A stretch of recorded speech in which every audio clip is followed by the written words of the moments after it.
Stop! Don't scroll away. Scientists have just proven that your grandmother's old Bible is right. Friends, listen to me every day. I drink iced coffee, drive a Ford pickup, and listen to podcasts from Silicon Valley bigwigs on the highway. I used to be a complete skeptic.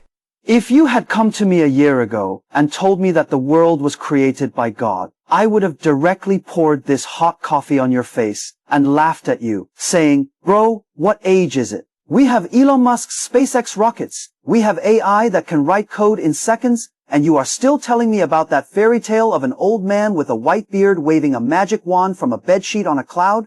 I think Genesis is just a bedtime story made up by ancient humans who were afraid of thunder and lightning, a cheap painkiller for the weak seeking psychological comfort. But today, at this moment, I stand here not only to retract my initial arrogance, but also to lay bare a truth that has shocked the entire modern scientific community. Because in just the past few short years, a super reversal has occurred in the fields of this reversal is so exaggerated and so contrary to so-called common sense that even the top atheist scientists, looking at the data from microscopes and radio telescopes, fell into a deathly silence. You would never expect that what pushed the scientific community to the wall was not the sermons of clergy, but cold, hardcore scientific data. Today, I don't want you to believe blindly, nor do I intend to give you religious hallucinogenic drugs. I want to show you evidence. I want to take you into NASA's control room and dive into the depths of the Human Genome Project, so you can see how those scientific weapons originally used to overthrow God have inconceivably become the perfect endorsement of Genesis. If you are an ordinary person who is exhausted from daily mortgage and car loan payments, wandering between the ages of 30 and 70, often doubting the meaning of life in the middle of the night, please be sure to watch this video to the end. Because what follows will not only completely overturn your understanding of the universe, but will also directly affect how you view yourself, how you face your life tomorrow, and may even completely rescue you from long-term anxiety and nihilism. Let's cut straight. For a long time, what was the orthodox view in the scientific community? It was the steady-state theory. That is, the universe is considered to be eternal, always existing and forever existing. This theory is fantastic for even the great Albert Einstein initially held this view. In order to make his equations of general relativity yield a static, eternal universe, he even forcefully included something called the cosmological constant in the formula. However, historical reversals always come. In the 1920s, an American astronomer named Edwin Hubble observed the starry sky with the world's largest telescope at the time, located on Mount Wilson in California. He discovered a phenomenon that sent chills down our spines. All galaxies are moving away from. And the farther away a galaxy is, the faster it recedes. What does this mean? You can imagine a balloon being blown up, with the points on its surface moving away from each other. Friends, this means that the universe is expanding. Since the universe is expanding, if you rewind time, like pressing the rewind button on a videotape, all galaxies, all matter, all space, and all time will eventually shrink back to a single point, a singularity with infinite volume, infinite density, and infinite temperature. At that, the scientific community collapsed. Why? The Big Bang Theory proves an extremely terrifying thing. The universe has a beginning. Space has a beginning. Time also has a beginning. If you open that ancient book, the Bible, which many people consider a treasure, what does for thousands of years, while philosophers were still debating whether the universe is eternal, the first sentence on the first page of this ancient book pointed out precisely that the universe has a clear beginning. Not only that, but Genesis 1-3 says, "For thousands of years, people have ridiculed this sentence. The sun and stars were created on the fourth day. So how could there be light on the first day?" This is simply a logical error. However, when we understand the Big Bang, astrophysicists are shocked, because in the very first moment of the Big Bang, there were no stars, no galaxies, and the entire universe was filled with extremely high energy radiation. That is pure, omnipresent light. At that moment, the telescope of scientists and the scripture of As Robert Jastrow, a famous astronomer of NASA and the founder of the Goddard Institute for Space Studies, said, "For a scientist who lives by the power of reason, the end of this story is like a nightmare. He climbs the mountain of ignorance and is about to conquer the summit. But when he turns over the last rock, he finds a group of theologians who have been sitting there for centuries. But this is just the beginning.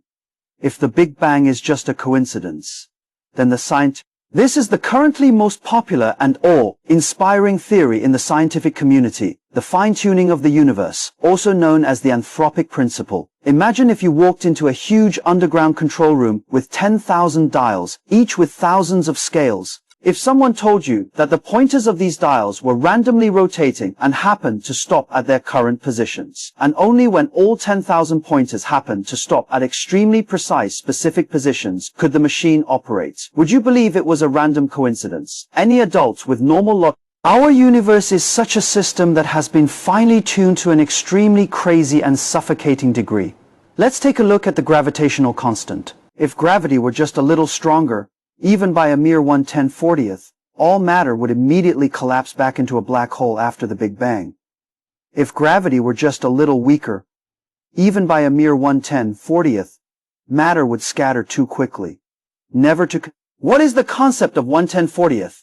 It is like covering the entire North American continent with coins, each pillar stacked as high as the moon, and then painting one of the coins red. Then, blindfolded, someone is asked to randomly reach out and pick one coin.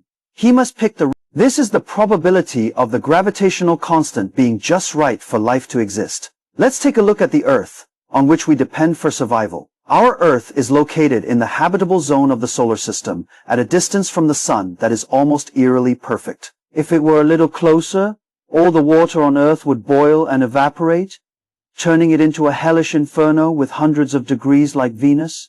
If it were a little farther, all the water on Earth would freeze, turning it into an icy death planet like Mars. Not only that, is this really accidental? Without this perfect tilt angle, there would be no seasons on Earth. The equator would be unbearably hot, and the poles would be perpetually in extreme cold. And then there is our magical moon. Do you think the moon is just used to illuminate the night sky and let poets write poems? Wrong. The size of the moon and its distance from Earth have been calculated with incredible precision. Without the strong gravitational force of the moon to stabilize the Earth's axis of rotation, the Earth would sway crazily like a drunkard in space, and the climate would fall into extreme chaos. Superstorms would sweep across the globe every day, and no complex life could survive. Even Jupiter is protecting us. Jupiter has a huge mass, and it is like a giant cosmic vacuum cleaner, attracting asteroids and comets that would otherwise collide with Earth with its strong Without Jupiter, this big brother, blocking the way, Earth would have been pockmarked by various meteorites long ago, and human existence would have been impossible. Friends, when all these coincidences add up, they are no longer coincidences. It is like you go out every morning and find not only your favorite latte at the door, at just the right temperature, but also your favorite newspaper next to it. Even the traffic lights turn green as you drive by. Once is luck, twice is coincidence. But what about 30 years in a row? Wouldn't you think that there is someone who has, after studying the synthesis process of carbon elements in the universe, the famous British atheist astronomer Fred Hoyle's belief was completely shaken. He said, "Common sense explains the facts by saying that there is a superintellect that has tampered with physics, chemistry, and biology, and there is no such thing as blind force in nature." In Genesis it says, "God made two great lights, the greater light to govern the day and the lesser light to govern the night.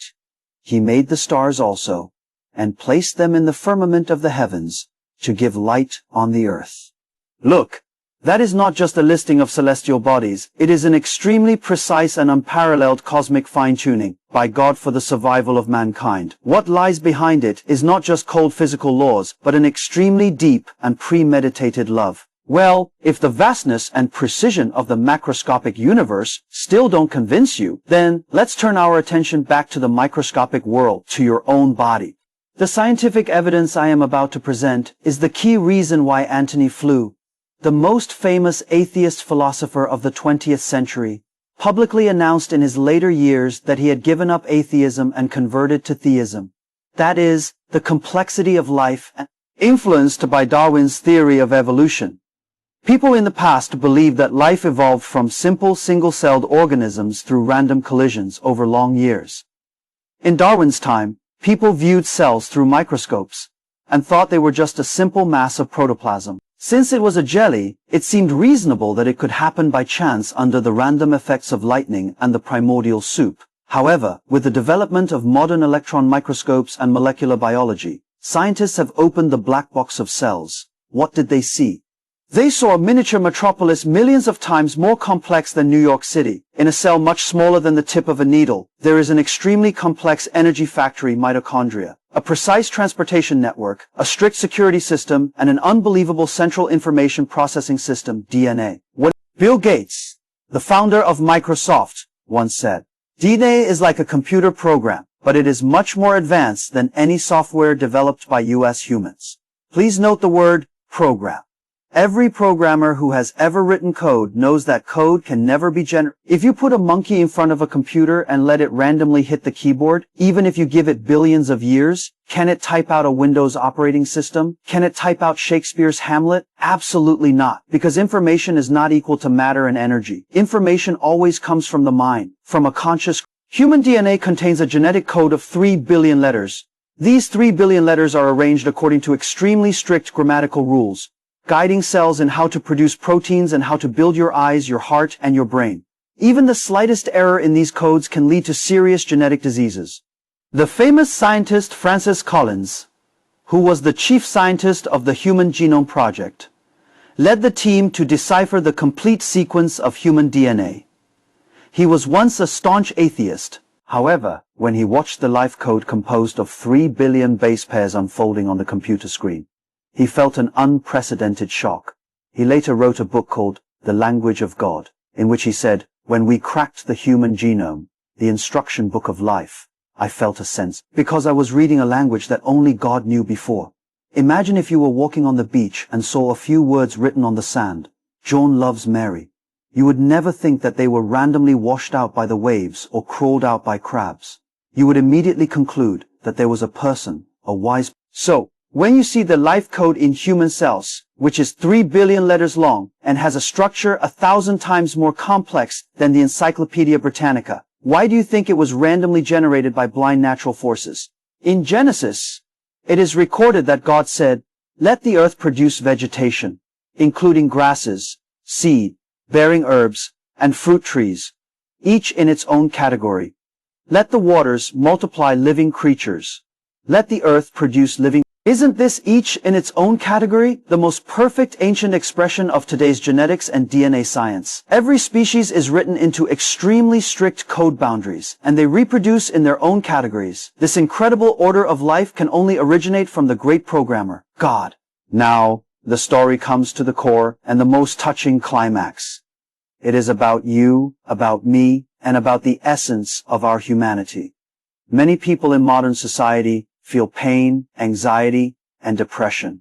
Between the ages of 30 and 70, with responsibilities towards the elderly and young, you may be striving for a promotion and a raise. You may be facing health issues, or you may be looking at your sleeping child late at night and feeling a sudden wave of panic. If evolution is true, if the universe is just meaningless matter colliding, and if life is just a survival game under the law of the jungle, then all our love, all our morality, all our sacrifices are merely a chemical reaction in neurons. And if that is the case, life indeed has no meaning. However, Genesis offers a completely different answer that pierces the soul of everyone. In the 27th verse of the first chapter, it says, "So God created man in his own image. In the image of God he created him. Male and Why do humans possess a sense of morality? Why do you shed tears when you see a stranger sacrificing himself to rescue a drowning child in the news? Why do we create symphonies, appreciate beautiful sunsets, and fight for justice and fairness in pure Darwinian evolution? All these are superfluous. Survival of the fittest can only explain selfishness and the scramble for resources to survive. Monkeys do not donate bananas to another group of starving monkeys, and lions do not feel guilty after killing gazelles. But in humans, we see something beyond the survival instinct. Let me tell you a true story of an American hero. During World War II, there was an American young man named Desmond Doss. He was a devout Christian who firmly believed in the biblical commandment, "Thou shalt not kill." So, after joining the army, in the military camp, he was mercilessly ridiculed, beaten, and even brought to court, martial by his superiors. Everyone thought he was a coward and a lunatic. However, in the battlefield of the Battle of Okinawa, which was like a meat grinder in hell, when the US troops were repelled by the dense artillery fire of the Japanese and everyone evacuated from Steel Saw Ridge, the unarmed Doss did not. He stayed alone on the cliff full of smoke and enemies, braving the hail of bullets and under the cover of darkness, dragging his injured comrades to the edge of the cliff one by one and lowering them down with ropes. Every time he saved someone, he prayed in his heart. That night, without any weapons, he miraculously snatched the lives of 75 comrades from the jaws of death, including those soldiers who had laughed at him and bullied him.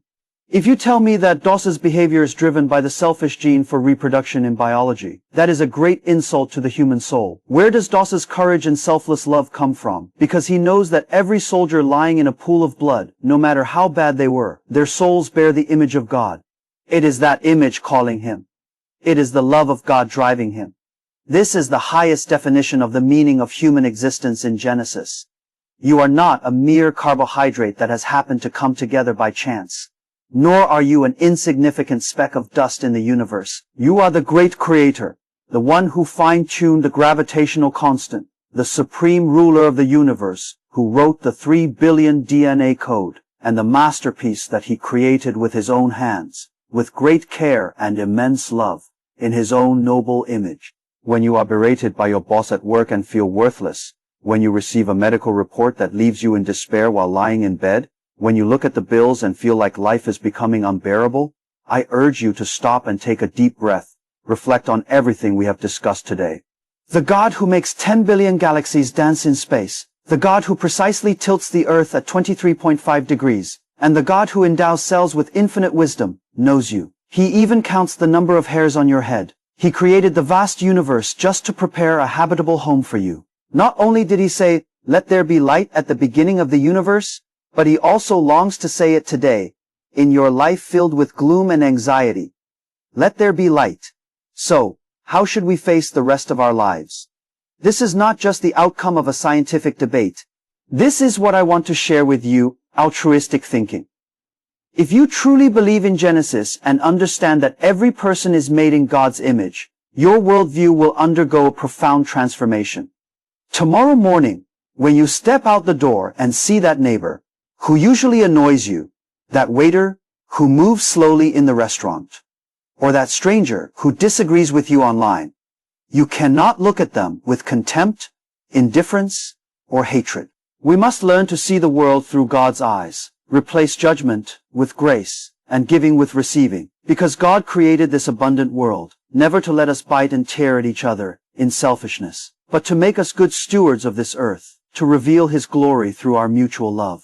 When you live with this great altruistic heart, you will find that your previous anxieties about mortgages, face, and worldly success will disappear in a sacred peace.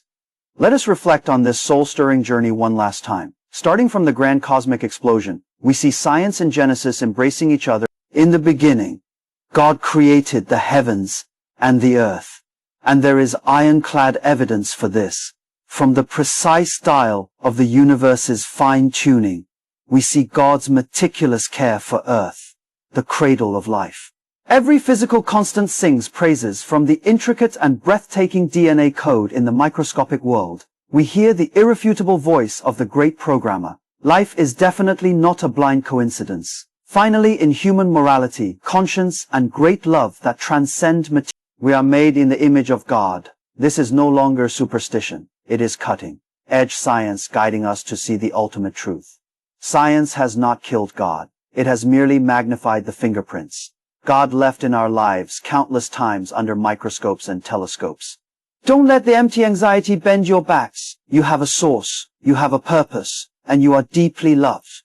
That old Bible placed on your grandmother's bedside is never a backward myth. It is the greatest design blueprint in this universe. And it is also a letter of love, written. If you feel a shock or a long-lost strength in this video today, I ask you, don't keep this emotion to yourself. Share this video with your friend who is lost in confusion, with your family member who feels hopeless about life. Let them know that in this vast and cold universe, they are never. Remember, the Lord who created the heavens and the earth is smiling and watching over you. At this moment, go ahead with this unparalleled love and certainty. Live well and bravely love this world.